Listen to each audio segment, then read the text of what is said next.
करोड़ों लोगों की आस्थाओं का केंद्र बने अयोध्या के भगवान श्री राम मंदिर में ट्रस्ट के भीतर कुछ ऐसे कुठाराघातियों की जिन्होंने लोगों के आस्था और विश्वास से मिले चंदे में सेंधमारी कर दी। और वो सेंधमारी का जो आंकड़ा है वो अब तक क्लियर नहीं है। सुर्खियां बताती हैं कि ये 200 करोड़ रुपए तक हो सकता है। पहले मुगल शासकों के द्वारा राम मंदिर की जगह बाबरी मस्जिद का निर्माण हुआ। कार सेवकों की मेहनत, प्रयास और सनातन प्रेमियों की चाहत से बाबरी मस्जिद टूटकर वहां पर राम मंदिर का निर्माण हुआ। राम मंदिर को जिस प्रकार से सुप्रीम कोर्ट के द्वारा आदेशित करके ट्रस्ट की मदद से संचालित करने का आदेश हुआ, वो राम मंदिर बनने के साथ, स्थापना के साथ अब जिस तरह के विवादों में आ रहा है, वहां पर करप्शन आस्था पर भारी पड़ रहा है। चर्चा है कि डोनेशन में मिली हुई रकम की मंदिर से गबन हो गया, चोरी हो गई। शुरुआती आंकड़े 7.5 करोड़ तक के रकम की जानकारी देते हैं, लेकिन कई मीडिया रिपोर्ट्स में दावा किया जा रहा है कि यह चोरी 200 करोड़ रुपए से भी ऊपर की हो सकती है। तमाम मीडिया इंटरव्यूज, चैनल रिप्रेजेंटेटिव्स इस तरह की बातें कर रहे हैं। यह घटना ऐसे समय पर उजागर हो रही है जब अगले साल उत्तर प्रदेश में फिर से मुखिया यानी मुख्यमंत्री का चुनाव है। तो क्या इस तरह की चोरी उजागर होना सनातन प्रेमियों में मुख्यमंत्री योगी आदित्यनाथ की साख पर सवाल खड़े करेगी, या फिर सनातन प्रेमी राम मंदिर को लेकर फिर से कोई बड़ा आंदोलन करेंगे? यह बात कहां जाकर रुकेगी, कैसे यह घटना खुली, आज के सेशन में इस बात का डिस्कशन होगा। तो चलिए शुरू करते हैं। शुरुआत राम मंदिर से ही करते हैं। राम मंदिर में गबन शुरू कहां से हुआ, कैसे हुआ, उसकी बात करते हैं। असल में जब आप राम मंदिर के लिए डोनेशन की वेबसाइट पर जाएंगे तो श्री राम जन्मभूमि तीर्थ क्षेत्र के द्वारा एक विकास का वेबसाइट बनाया हुआ है, जिसमें डोनेशन के ऑप्शन में आप डोनेट पर जाते हैं।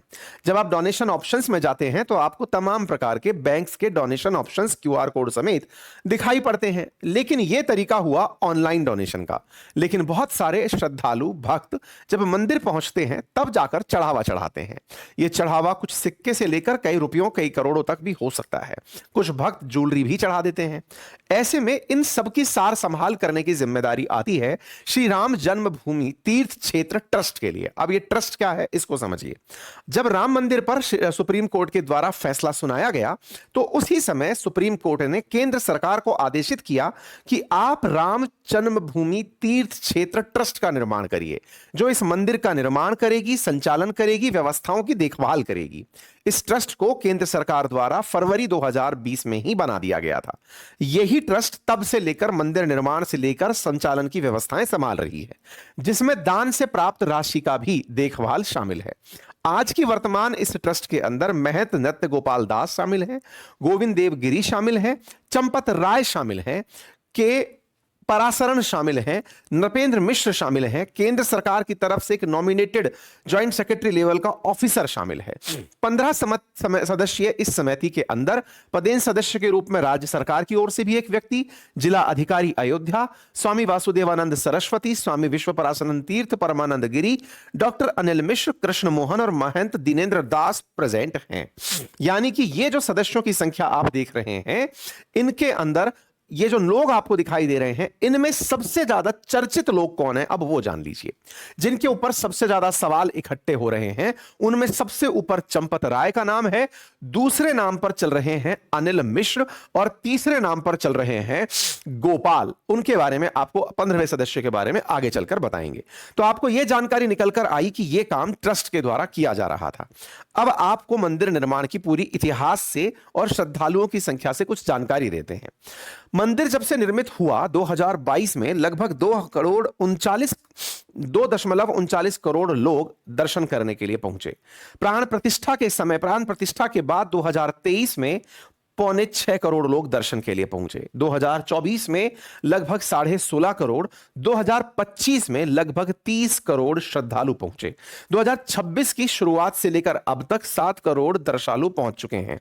मतलब इससे अंदाजा लगाइए कि पिछले साल 30 करोड़ श्रद्धालु मंदिर के अंदर दर्शन को पहुंचे थे। साथियों, 365 दिन मंदिर में दर्शन के लिए पहुंच रही यह संख्या प्रतिदिन लगभग 1 करोड़ रुपए का चढ़ावा चढ़ाती है।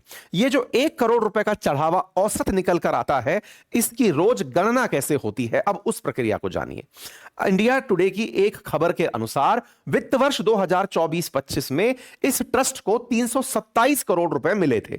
यह चर्चा हो रही है 24-25 की। आंकड़े दिखाए हैं मैंने आपको 25 के साल के अंदर। तो 24-25 की जो जानकारी है वो इंडिया टुडे की रिपोर्ट में छपकर आई, जिसमें पता चला कि एक साल जो ये वित्त वर्ष 24-25 में 327 करोड़ रुपए चढ़ावा था, जिस चढ़ावे में से 153 करोड़ तो श्रद्धालुओं द्वारा दिए गए थे और 173 करोड़ बैंक में जमा हुआ जो धन था उस पर मिला ब्याज था। बैंक में जमा धन कहां से? जब मंदिर निर्माण शुरू किया गया था तब उस समय पर चंदा एकत्रीकरण चला था। 2020-21 में चंदा एकत्र हुआ 2000 करोड़ से भी ऊपर का।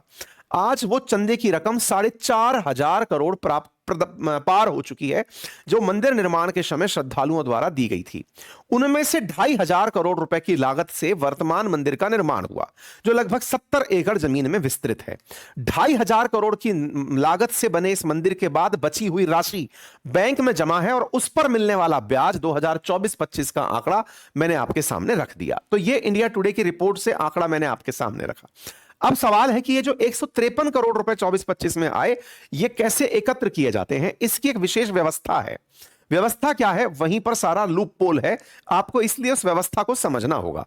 चूंकि श्रद्धालुओं द्वारा लगभग 40 से अधिक दान पात्रों में दान किया जाता है, तो इन दान पात्रों को एकत्र करके एक विशेष टीम के द्वारा एक गोपनीय कक्ष में ले जाया जाता है।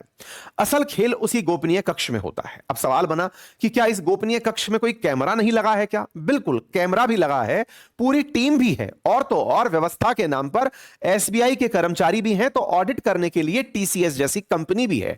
उसके बावजूद खेला कैसे हुआ, अब मैं आपको वो बताता हूं। असल में इस दान की रकम के लिए 50 कर्मचारी लगे रहते हैं, जो इस दान की रकम को गिनकर उसके बंडल बनाना और बैंक को सुपुर्द करके उसे बैंक में जमा कराने का काम करते हैं। शुरुआत होती है शुरुआती 24 कर्मचारी। ये जो 24 कर्मचारी हैं, इनका शुरुआती काम है नोट को गिनकर बंडल बनाना। ये सारा काम एक गोपनीय कक्ष के अंदर कैमरे की देखरेख में होता है। पूरी तरह से उस कैमरे के अंदर इन नोटों को गिना जाता है और उनके बंडल बनाए जाते हैं।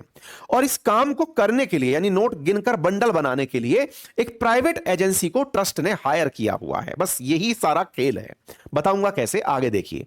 इन 24 कर्मचारियों पर फिर 12 कर्मचारी और रखे हुए हैं, जो ट्रस्ट के ही हैं, जो इन 24 कर्मचारियों के ऊपर बैठते हैं। यानी कि 2-2 के कपल पर एक आदमी बैठा हुआ है, एक कपल पर एक आदमी बैठा हुआ है, जो देख रहा है कि तुम लोग सही से काम तो कर रहे हो। यानी कि कुल मिलाकर ये 36 लोग पैसा गिनने का काम करते हैं। गिने हुए धन को फिर ये एसबीआई के 14 कर्मचारियों को देते हैं और टीसीएस के ऑडिटर्स को देते हैं। ये सब लोग मिलकर के इस पैसे को जमा करते हैं। ठीक है, अब खेल कैसे होता है वो देखिए साहब। असल में नोट गिनकर बंडल बनाने वाले ये लोग प्राइवेट एजेंसी के लोग हैं। इन प्राइवेट एजेंसी के लोगों पर ही आरोप है। असल में इन्हें रिकमेंडेशंस पर रखा गया है। आरोप है चंपत राय के ऊपर, जो महासचिव हैं। आरोप है गोपाल राय के ऊपर, कि जिन्होंने अपने जानकारों को रखा। इस तरह के लोगों के ऊपर आरोप लग रहे हैं कि उन्होंने अपने लोगों को पैसा गिनने में लगा दिया। पूछेंगे पैसा गिनने में कैसी कोई गलती होगी जब सामने कैमरा लगा है, ऊपर आदमी बैठा है? तो ये सब कैसे हुआ वो देखते हैं। असल में नोट गिनकर बंडल बनाने की जो प्रक्रिया है, उसमें नोट गिनकर 10 बंडल बनाए जाते हैं। मान लीजिए कि 100-100 के नोट हैं, तो 10 बंडल बने, 10 बंडल का एक पैकेट बना, उस पैकेट को बॉक्स में रखा जाता है। यहां पर मिली भगत और सांठगांठ से 10 बंडल में एक 11वां बंडल डालने, 10 की गड्डी में एक और एक्स्ट्रा बंडल डालने की प्रक्रिया शुरू कर दी गई। यह जानकारी कहां से पता चली? यह जानकारी 2021-22 में यहां के लेखा को संभालने वाले एक व्यक्ति ने हाल ही में मीडिया को बताई। नाम उनका महिपाल है, राजस्थान के रहने वाले हैं। उन्हें इस गलती को पकड़ने के जुर्म में नौकरी से निकाल दिया गया था कि तुम इस जानकारी को क्यों दुनिया के सामने लाना चाहते हो, नौकरी से निकाल दिया। तो उन्होंने आज मौका देखकर इस बात को बताया। बोले होता यह है कि 10 गड्डियों का एक बंडल बना, उसमें एक एक्स्ट्रा मिला दिया। ये लोग उसे इग्नोर करते हैं कि ठीक है, अच्छा है। यहां से आगे बैंक कर्मचारियों को 10-10 के जो बंडल पकड़ाए गए कि ये लीजिए साहब 1 करोड़ रुपया लेकर जाइए। अब बैंक को 1 करोड़ रुपया दे दिया, ये जब लोग बैंक वालों को देते हैं, बैंक वाले बाहर जाकर के यहां से निकल कर आता है कि बंडल तो एक्स्ट्रा आ गए। एक्स्ट्रा जो पैसा है ये चूंकि सीसीटीवी के सामने नहीं है, ये वहीं से बाहर निकल जाता है। यानी कि एक मिली भगत निकल कर आई बंडल्स में एक्स्ट्रा बंडल मिलाने की और मिलाकर कर्मचारी जो बैंक वाले हैं उनके साथ मिलकर चले जाने के। पता कैसे चला, अब वहां भी चलते हैं साहब। हुआ यह कि इस मामले के अंदर कई ऐसे कर्मचारी जो नोट गिन रहे थे, उनमें एक अनुकल्प मिश्रा, लवकुश, राजेश पाठक, टिन्नू यादव, केडी तिवारी, मनीष यादव, करुण, ऋतिक, ये वो लोग हैं जो बीते 5 साल में मंदिर बनने के बाद से करोड़पति हो गए। कोई रिक्शा चलाता था, कोई ऑटो चलाता था, मोटरसाइकिल से घूमता था, अब ये लोग फॉर्च्यूनर में घूमते हैं, बढ़िया बंगले में रहते हैं और बढ़िया इन्वेस्टमेंट करके हॉस्टल और होटल चलाते हैं। इन लोगों के पास अचानक परिवर्तन आने पर 14,000 की तनख्वाह पाने वाले अन्य कर्मचारियों में एक भाव पैदा हुआ। उन्होंने इसकी शिकायत करी। इंटरनल जब ट्रस्ट में शिकायत करी तो दबा दिया गया कि अरे छोड़िए, ये सब बातें नहीं है। ये इसलिए था क्योंकि ट्रस्ट के ही भीतर के कुछ लोग मिले हुए थे, क्योंकि उन तक भी कृपा पहुंच रही थी।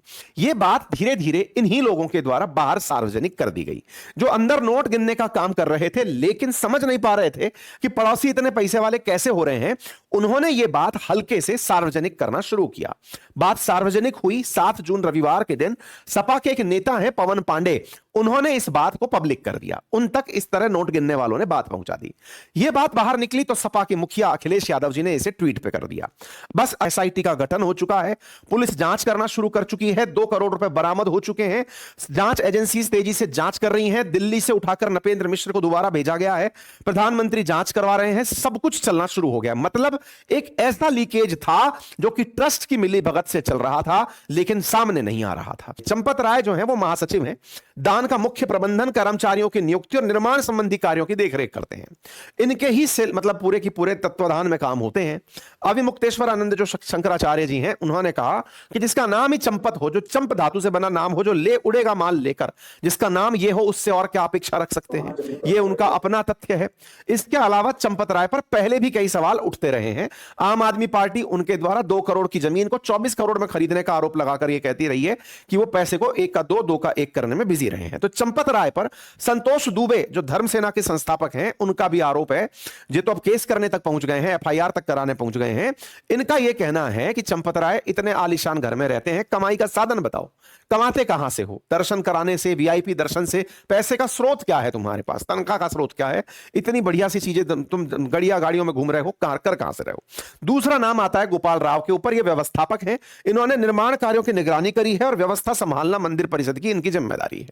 गोपाल राव ने दाम गिनने वाले कर्मचारियों से पूछताछ नहीं होने दी, अरे पूछो मत, चलने दो सब। तीसरे व्यक्ति हैं जिन्हें चंपत राय के बाद प्रभावशाली माना जाता है, उनका नाम अनिल मिश्रा है। ये निर्माण कार्यों की देखभाल भी करते हैं और दान पुण्य पर नजर भी रखते हैं। इन्होंने अपने कई कर्मचारियों को, मिलने वालों को मंदिर के अंदर कर्मचारी बना रखा है। इस बात पर रस और तब चढ़ गया जब भाजपा के ही नेता और कई बार के पूर्व सांसद ब्रजभूषण शरण सिंह से इस मामले में सवाल पूछा गया तो उन्होंने कहा कि सुनो भैया, हमें बड़े लोगों से डर लगता है, अगर मैं सच बोल दूंगा तो बहुत परेशानी में आ जाऊंगा, क्योंकि वो यानी कि श्री राम मंदिर तीर्थ क्षेत्र ट्रस्ट वाले लोग बहुत बड़े लोग हैं, सत्य बोलने की हिम्मत अभी हमारी नहीं है, कभी समय आएगा तो बोलेंगे। इसका मतलब दाल में काला नहीं, दाल ही काली थी। इस बात से और सत्यता निकलकर आ गई। इसके बाद में आम आदमी पार्टी सक्रिय हुई, सारे वो डॉक्यूमेंट निकालने शुरू हुए, देखो पैसे का अंदर जमीन में गबन, आरोपों का दौर सिलसिले से शुरू हो गया। कुल मिलाकर अब सवाल यह है कि इस पर भाजपा के नेताओं की क्या प्रतिक्रिया है। तो बीजेपी के लीडर है विनय कटियार, अब वो ट्रस्ट के जो कर्मचारी हैं, ट्रस्ट के जो ये नेता हैं, इनको धमका रहे हैं। ये विनय कटियार कह रहे हैं कि देखो बेटा, जो पैसा तुम इधर से उधर किए हो, हम आ रहे हैं, अगले दिन तक निकल लेना वहां से, नहीं तो फिर हमसे बुरा कोई नहीं होगा। मतलब ये बात ऐसी है कि इसमें जिसको भी ये पता चल रहा है कि ये आदमी लूट रहा था, वो किसी का बचाव नहीं कर रहा है। भाजपा के नेता ही पीएमओ में रिक्वेस्ट कर रहे हैं। विनय कटियार भाजपा से ही हैं और वो राम ट्रस्ट के अंदर पूछ रहे हैं कि ये चोरी करने वाले लोग कहां से घुस गए। मतलब अब ये मुद्दा आस्था के मुद्दा में शामिल हो गया, पार्टी से निकलकर आस्था में चला गया और इसी कारण से लोग आहत हैं। सीएम योगी आदित्यनाथ के द्वारा 3 लोगों की एसआईटी का गठन कर दिया गया 14 तारीख को, जिनमें एक आईएएस अधिकारी, एक आईपीएस अधिकारी और एक स्पेशल सेक्रेटरी फाइनेंस से डाले गए। ये अब जाकर पूछताछ करेंगे, सारी चीजों को जांचेंगे और रिपोर्ट बनाकर देंगे। इन तीनों लोगों को रवाना फिलहाल के लिए कर दिया गया है और ये पूरी व्यवस्था को लेकर आगे बढ़ेंगे। लेकिन संतों का कहना है कि इसमें आप रिटायर्ड जज भी शामिल करते तो निष्पक्षता पर ज्यादा विश्वास आता। खैर, फिलहाल के लिए कुल मिलाकर जानकारी यही है कि राम मंदिर के अंदर, राम ट्रस्ट के अंदर जो दान था, दान के रकम में गड़बड़ तो हुई है और इस गड़बड़ की जांच के लिए अब पुख्ता व्यवस्थाएं कैसे होंगी, यह एक बड़ा काम होगा। उम्मीद करते हैं कि आप इस पूरी व्यवस्था और पूरी जानकारी से जो हमने आपके साथ रखी, इससे अगर असहमत होंगे तो अपनी राय जरूर कमेंट बॉक्स में रखेंगे कि कैसी व्यवस्था बनाई जाए ताकि यह पूरी तरह से पारदर्शी हो और सुचारू रूप से चले। क्या इसके अंदर तरीके अपनाए जा सकते हैं, क्या वाकई में सनातन बोर्ड जैसा कुछ व्यवस्था बने, या फिर इसके अंदर किस तरह से नियुक्तियां हो, आपकी क्या सलाह है? आप अपनी राय कमेंट बॉक्स में जरूर रखें। फिलहाल के लिए इतना ही। चैनल पर नए हैं तो सब्सक्राइब कर लें, अपनी बातें हमसे साझा करते रहें। धन्यवाद। और हां,